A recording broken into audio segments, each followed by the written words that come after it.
சென்னையிலேருந்து ஸ்ட்ரெயிட்டாக ஜாயிட் international airport தாங்க வந்திருந்தோம். அபுதாபி ஒரு மிகப்பெரிய ஏர்போர்ட்டு, பயங்கரமான இன்ஃப்ராஸ்ட்ரக்சரோடு வந்து பார்த்திங்கன்னா இருந்தது.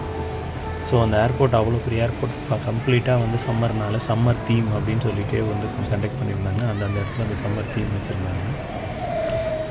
நிறைய கடைகள் இருந்தது. அனௌன்ஸ்மெண்ட், ஃப்ளைட் அனௌன்ஸ்மெண்ட் போர்டு இருந்தது.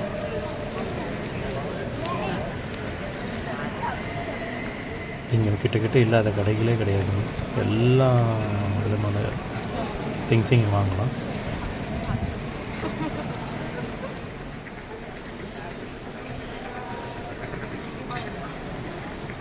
நடந்து போகிறது கூட இங்கே வந்து பார்த்திங்கன்னா ரொம்ப டிஸ்டன்ஸ்னால எல்லாமே வந்து பார்த்திங்கன்னா ஃப்ளாட் எஸ்கலேட்டர் இருக்குது. ஸோ அதனால் பார்த்திங்கன்னா வாக்கிங் எஸ்கலேட்டர் நீங்கள் அப்படியே வந்து பார்த்திங்கன்னா ஏறினாலே நீங்களும் நடந்து போகலாம். அதுவும் வந்து பார்த்திங்கன்னா கூட போர்டிங் இஸ் நாட் ஸ்டார்டட். ஃபைனலாக நம்ம கேட் EY057 வந்தாச்சு.